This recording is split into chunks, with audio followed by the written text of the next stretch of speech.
नमस्कार, बुलेटिन में आपका स्वागत है। मैं हूं आपके साथ चविष्कात्री। खबर विकासनगर से है, जहां सीएम धामी भजन हरिपुर में आनंद सजेगा का विमोचन किया है। बता दें कि जौनसार बाबर के बॉलीवुड गायक अभिनव चौहान ने भजन गाया है, जिस पर सीएम धामी ने लोक पंचायत के कार्यों की सराहना की है। इसके साथ ही सीएम धामी ने हरिपुर में जमुना कृष्णा धाम का भी शिलान्यास किया है। इसके साथ ही हरिपुर में सीएम धामी ने यमुना घाट का भी शिलान्यास किया।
बागेश्वर विधानसभा उपचुनाव में कांग्रेस और बीजेपी दोनों ही दल जीत का दावा कर रहे हैं। 8 सितंबर को मतगणना होगी और ये तय हो जाएगा कि जनता ने किस पार्टी पर अपना भरोसा जताया है।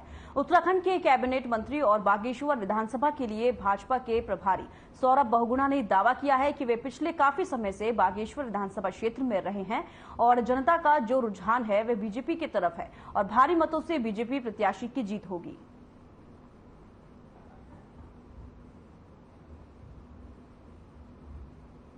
देखिए, बागेश्वर उपचुनाव को कांग्रेस ने पूरी मजबूती के साथ लड़ने का काम किया है, तो मुझे पूरा विश्वास है, भरोसा है कि बागेश्वर की जनता ने इस बार जो एक ऐसा जनप्रतिनिधि सदन के अंदर भेजने का मन बना लिया है, जो बागेश्वर की जो समस्याएं हैं उनको सदन में उजागर कर सके। मैं काफ़ी स्वस्थ हूँ। मैं वहाँ पे लगभग 17 दिन रह के आया हूँ। बागेश्वर उपचुनाव में मैंने वहाँ पर गांव-गांव जाके लोगों से बातें करी हैं। पूरे संगठन ने वहाँ पे पूर्ण शक्ति लगाई है। माननीय मुख्यमंत्री जी की जो मीटिंग हुई उससे बहुत अच्छा रुझान इनमें हम लोग को देखने को मिला और मैं पूर्ण रूप से आश्वस्त हूँ कि भारतीय जनता पार्टी ये सीट को अच्छी मतों से जीतेगी।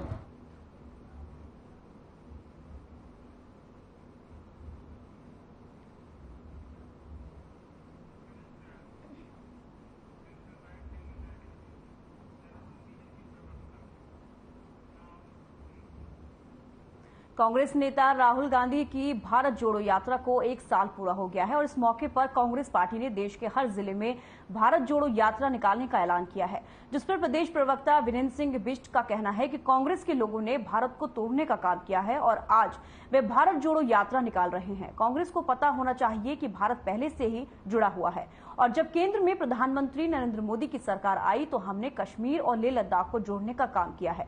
वहीं उन्होंने कांग्रेस पर तंज कसते हुए कहा कि कांग्रेस के लोगों को भारत के नाम पर आपत्ति है, वे कांग्रेस के लोग आज भारत जोड़ो यात्रा निकाल रहे हैं।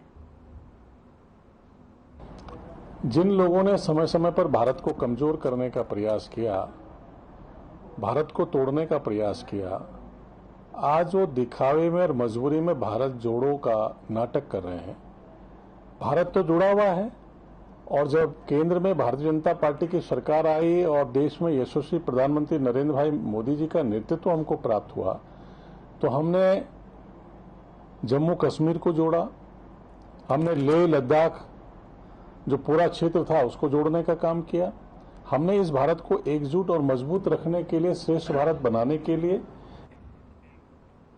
उत्तराखंड विधानसभा के मानसून सत्र के दौरान सरकार की मंशा और मंत्रियों पर होमवर्क न करने के विपक्ष ने आरोप लगाए हैं। पूर्व नेता प्रतिपक्ष प्रीतम सिंह ने कहा कि सरकार की मंशा विधानसभा सत्र को अधिक दिन चलने की नहीं रही है, लेकिन विपक्ष के दबाव के चलते सत्र निर्धारित अवधि यानी कि 8 सितंबर तक चलाया जा रहा है। आपको बता दें कि विपक्ष बार बार इस मांग को उठा रहा है कि विधानसभा सत्र की अवधि अधिक होनी चाहिए, जिससे विधायक अधिक संख्या में सदन के अंदर अपनी बात रख सकते हैं। वहीं उन्होंने कहा कि मंत्री जब अपने विभागों के बारे में होमवर्क नहीं करते हैं तो उनको प्रश्नकाल के दौरान चुप्पी साधने के लिए मजबूर होना पड़ता है।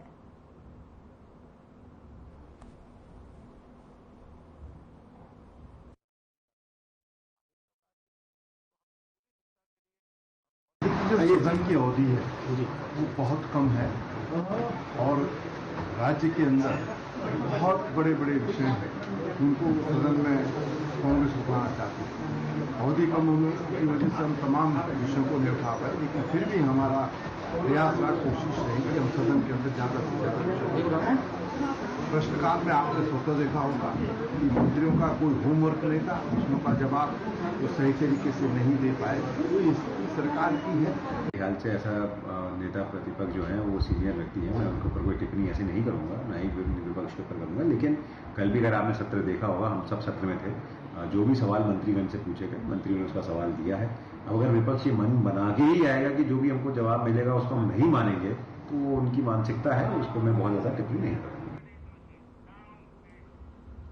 कृषि मंत्री गणेश जोशी ने कृषि निवेशों के वितरण में लापरवाही बरतने पर कोटद्वार के कृषि और भूमि संरक्षण अधिकारी अरविंद भट्ट को सस्पेंड करने के आदेश दिए हैं।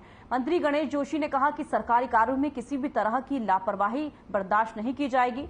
आपको बता दें कि 2 दिन पहले सोशल मीडिया में एक वीडियो वायरल हुआ जिसमें दिखाया गया कि काश्तकारों को बांटी जाने वाली दवा सड़कों पर लावारिस पड़ी है, जबकि काश्तकारों को दवा का वितरण ही नहीं हुआ है। मामले पर विभागीय मंत्री गणेश जोशी ने संज्ञान लेते हुए आदेश जारी किए हैं।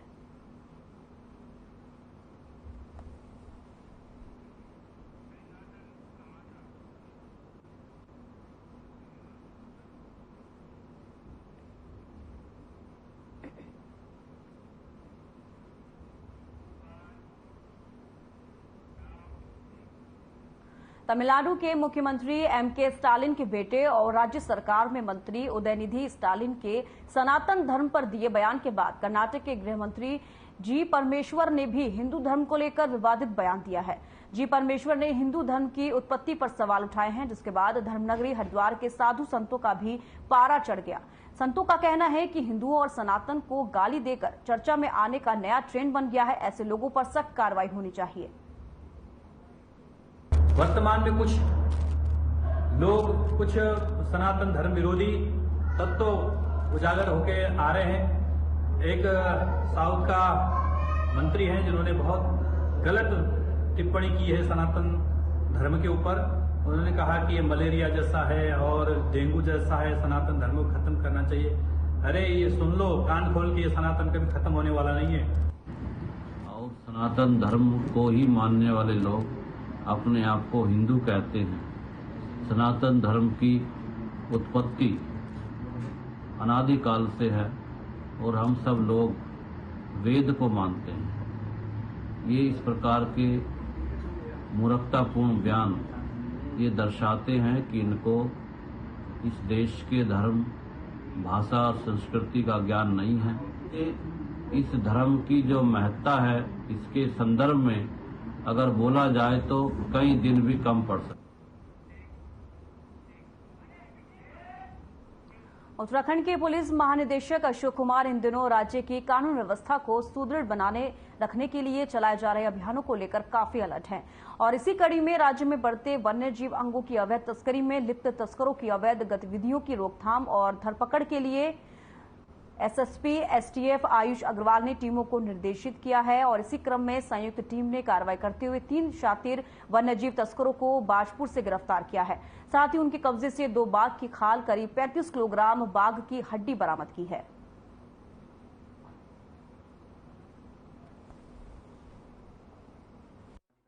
की टीम है हमारी, बाकी क्राइम्स के साथ साथ जो वाइल्ड लाइफ क्राइम हो रहा है उसके लिए भी लगातार कार्रवाई करती रहती है और जो प्रमुख वन्यजीव तस्कर हैं उन पर निगरानी भी रखती है और अगर उनके द्वारा किसी प्रकार का कोई वाइल्ड लाइफ ट्रैफिकिंग की जाती है तो उसको भी रोका जाता है, उन पर कार्रवाई की जाती है। कुछ दिन पूर्व ही, लगभग 1.5 महीने पूर्व, हमने एक टाइगर स्किन बरामद की थी उधम सिंह नगर से और उसी क्रम में उसमें आगे लीड पर काम करते हुए कल शाम को बाजपुर उधम सिंह नगर से 2 टाइगर स्किन बरामद की गई हैं और 3 तस्करों को गिरफ्तार किया गया है। ये तीनों तस्कर जसपुर उधम सिंह नगर के रहने वाले थे। ये लोग कल एक ट्रक में 2 टाइगर स्किन लेकर जा रहे थे। स्किन के साथ साथ कुछ टाइगर की जो बोन्स हैं, लगभग 35 किलोग्राम हड्डियां बरामद हुई हैं और इनसे पूछताछ की जा रही है। जो पिछली बार गैंग पकड़ा गया था, कुछ अलग करते हुए वीडियो बनाकर सोशल मीडिया पर अपलोड करने का ट्रेंड तेजी से बढ़ रहा है। फेसबुक, इंस्टाग्राम और अन्य सोशल प्लेटफॉर्म पर ज्यादा से ज्यादा व्यूज पाने के लिए लोग तरह के वीडियो बना रहे हैं। यूं तो कई वीडियो रोजाना दिखते ही रहते हैं, लेकिन अब सोशल मीडिया पर ट्रेंड होने के लिए कई लोग पालतू जानवरों तक को नहीं छोड़ रहे हैं। वहीं हाल ही में इंस्टाग्राम पर अपने पालतू कुत्ते को बियर पिलाते एक लड़की का वीडियो वायरल हो रहा है जो देहरादून का बताया जा रहा है, जिस पर लोग तरह तरह के कमेंट भी कर रहे हैं। हालांकि सोशल मीडिया पर ट्रेंड करने के चक्कर में अपने पालतू कुत्ते को बियर पिलाना लड़की को भारी पड़ गया। देहरादून पुलिस ने वीडियो का संज्ञान लिया है और कानूनी धाराओं में मामला दर्ज कर लिया है।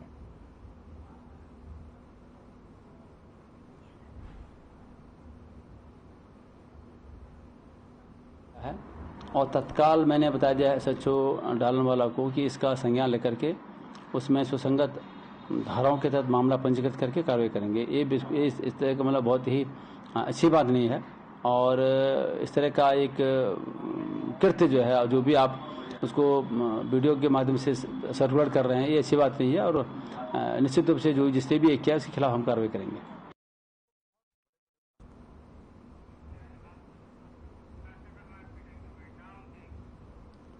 खबर देहरादून के विकासनगर से है, जहां एक दुकान में छापा मारने गई आबकारी विभाग की टीम को भारी मुसीबत का सामना करना पड़ गया।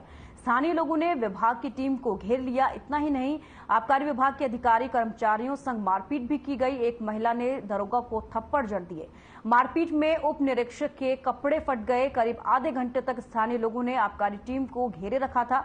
बाद में कोतवाली पुलिस मौके पर पहुंची और किसी तरह टीम के सदस्यों की जान बचाई। इस मामले में पुलिस ने एक दंपत्ति को हिरासत में लिया है। घटना गुडरीच गांव की है। दरअसल आबकारी विभाग को खबर मिली थी कि यहां एक दुकान में फास्ट फूड की आड़ में अवैध तरीके से शराब बेची जा रही है, जिस पर उप निरीक्षक संजय मोरल के नेतृत्व में एक टीम शाम करीब 5:30 बजे दुकान में छापा मारने पहुंची। टीम दुकान की तलाशी ले रही थी कि तभी दुकान मालिक धर्मेंद्र और उनकी पत्नी चांदनी हंगामा करने लगे। उन्होंने आबकारी विभाग की टीम पर बेवजह परेशान करने और पैसा मांगने का आरोप लगाया। इस बीच मौके पर लोगों की भीड़ जुट गई। देखते ही देखते लोग उप निरीक्षक संग हाथापाई करने लगे।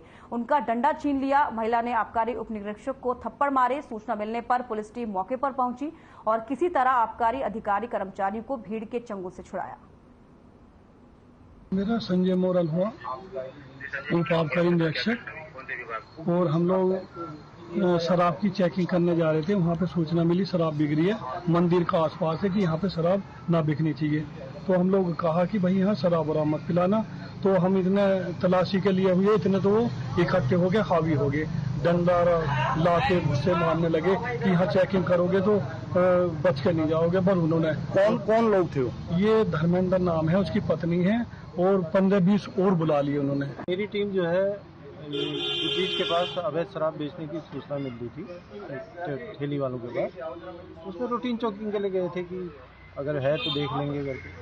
तो रूटीन चेकिंग के लिए इनसे पूछताछ की गई कि भैया यहाँ पे कोई दारू वारू बेचता है, अगर बेचता है तो उसको कहो कि ना बेचे, यहाँ पे मंदिर का परिसर है, ठीक बात नहीं है। तो इतने में ही इन्होंने हाथापाई शुरू कर दी, बदतमीजी शुरू कर दी। जो लेडीज थी और उनके साथ 15-20 लोग आदमी थे। श्री कृष्ण जन्माष्टमी के पावन पर्व पर जनपद के समस्त मंदिरों में भक्तों के पूजा अर्चना का दौर जारी है और इसी कड़ी में यहां भक्तों की लंबी लंबी कतारें लगी रही हैं। पिंडर घाटी के नारायण बगड़ में भी लक्ष्मी नारायण मंदिर में श्रद्धालुओं की हमेशा की तरह बड़ी संख्या में भीड़ लगी रही और बुधवार को लक्ष्मी नारायण मंदिर से कृष्ण भक्तों ने रात्रि जागरण कर भगवान का जन्म होने का भजन कीर्तनों के साथ इंतजार किया और रात 12 बजे भगवान के जन्म पर मंदिर में उपस्थित श्रद्धालु जमकर झूमते नजर आए।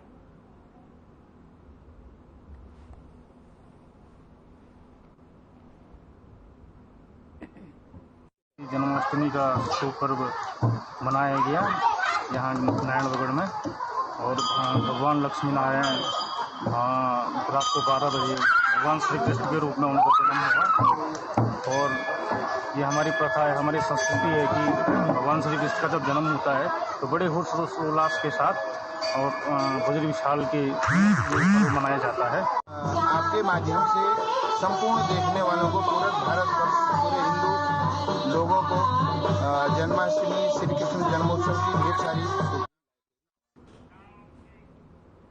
श्री कृष्ण जन्माष्टमी का त्योहार जहां पूरे देश में हर्षोल्लास के साथ मनाया जा रहा है, धर्मनगरी हरिद्वार में संत समाज भी कृष्ण जन्माष्टमी को बड़े ही धूमधाम से मना रहे हैं। कनखल स्थित ऐतिहासिक श्री पंचायती बड़ा उदासीन अखाड़ा में जन्माष्टमी उत्सव धूमधाम के साथ मनाया गया। इसके साथ ही कई आश्रम अखाड़ों में श्री कृष्ण जन्माष्टमी के उपलक्ष्य में झांकियां सजाई गई, जिसे देखकर लोग मंत्रमुग्ध हो गए।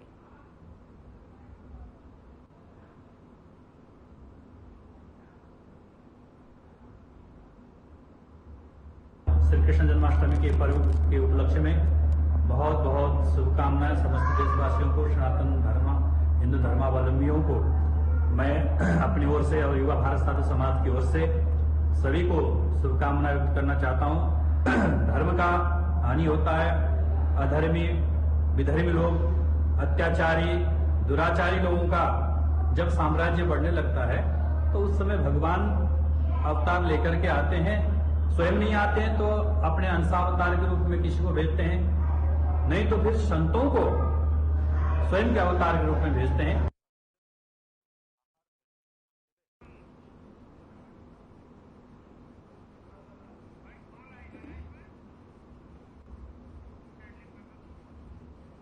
तो श्री कृष्ण जन्माष्टमी धूमधाम से मनाई जा रही है। हरिद्वार की तस्वीर आप देख रहे हैं। जन्माष्टमी के उपलक्ष्य में झांकियां निकाली गई हैं, मंदिरों को सुंदर तरीके से सजाया गया है, फूलमालाओं से, लड़ियों से पूरे देश में जन्माष्टमी की धूम नजर आ रही है। और ऐसे में ये पर्व जो है 2 दिन के लिए मनाया जा रहा है, क्योंकि कल भी जन्माष्टमी महोत्सव थी और आज भी जन्माष्टमी का महोत्सव कई जगहों पर मनाया जा रहा है।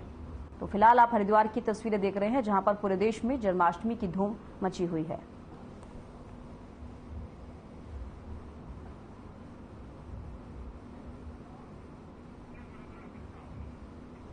तो जन्माष्टमी के उपलक्ष्य में झांकियां निकाली जा रही हैं। तस्वीरें आप देख सकते हैं हरिद्वार के ये मंदिर की तस्वीरें, जहां पर भव्य तरीके से मंदिर को सजाया गया है, गुब्बारों के साथ मंदिर सजाया गया है, लड्डू गोपाल वहां पर बैठे हैं और झूला झुलाने का जो कार्यक्रम है वो भी हर तरीके से अच्छे से बनाया गया है, क्योंकि हर साल की तरह इस साल भी जन्माष्टमी महोत्सव बहुत धूमधाम से मनाया जा रहा है। और तस्वीरों में भी आप देख सकते हैं हरिद्वार की तस्वीरें आपके टीवी स्क्रीन पर। धूमधाम से जन्माष्टमी का त्योहार मनाया जा रहा है, लोगों का पहुंचना वहां पर सुबह से ही लगे हुए हैं। पूरे देश में जन्माष्टमी का महोत्सव देखा जा रहा है, तो भक्तगणों की भीड़ जो है मंदिरों में देखी जा रही है।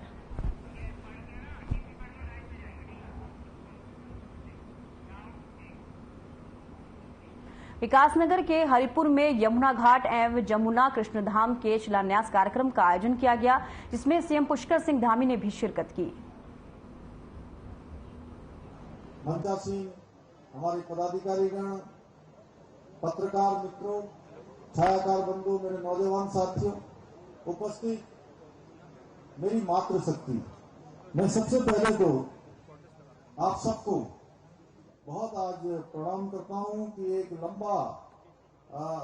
लंबे समय से जिसकी प्रतीक्षा थी वो काम आज यहाँ पर प्रारंभ हो गया। उसके लिए हमारे MDDA के BC श्री बंशीधर तिवारी जी, नमामि गंगे प्रोजेक्ट को देखने वाले, जिन्होंने शुरुआत में इस क्षेत्र की महिमा के बारे में बहुत विस्तार से कम शब्दों में अपनी बात रखी, श्री रणबीर सिंह चौहान जी एवं सभी आए हुए हमारे अधिकारीगण और अनेकों ऐसे लोग जिन्होंने प्रदेश में डेंगू के बढ़ते मामलों को देखते हुए सचिव स्वास्थ्य गली मोहल्ले में जाकर लोगों से बातचीत की और डेंगू को लेकर होने वाली फॉगिंग और बीमारी के दौरान अस्पतालों में मिल रहे उपचार पर जानकारियां ली। गौरतलब है कि सचिव स्वास्थ्य ने अधिकारियों को निर्देश देते हुए कहा कि नालियों की सफाई और घरों में पानी जमा न होने को लेकर लोगों को जागरूक करने की सख्त जरूरत है। स्वास्थ्य सचिव आर राजेश कुमार डेंगू की रोकथाम के लिए प्रभावी कदम और दिशा निर्देश देते नजर आ रहे हैं।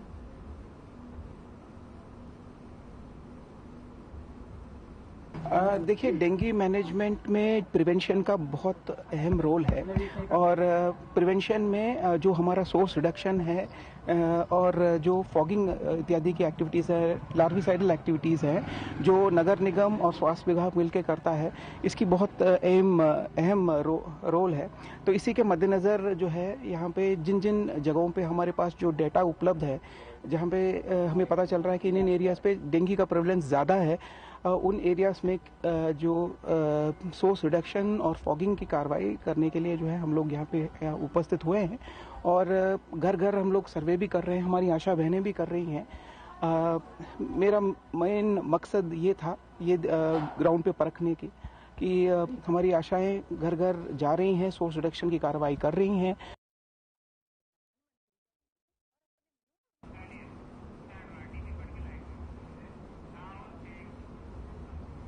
ऋषिकेश एम्स में कल्चरल एंड स्पोर्ट्स फेस्टिवल का आयोजन किया गया, जिसमें सीएम पुष्कर सिंह धामी ने भी शिरकत की।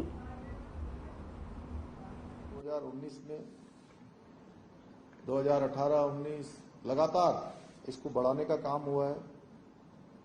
कोविड महामारी के कारण बिगड़ी इसकी व्यवस्था को संस्थान की जो हमारी डायरेक्टर हैं, संकाय सदस्यों ने और यूजी के छात्रों के प्रयासों से फिर से एक नई ऊर्जा के साथ इसको प्रारंभ किया गया है।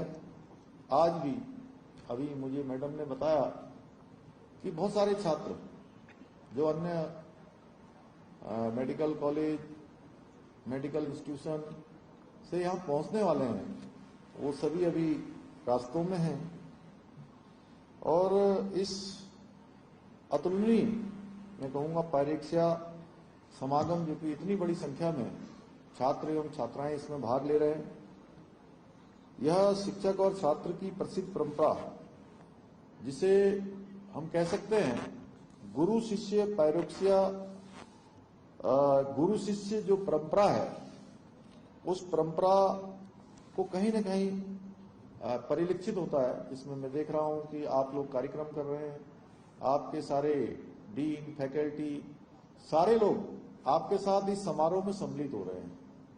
ये बहुत ही शानदार है। इसके लिए मैं जहां जो आयोजन करने वाले हैं उनको तो अपनी ओर से बहुत बधाई देता हूं।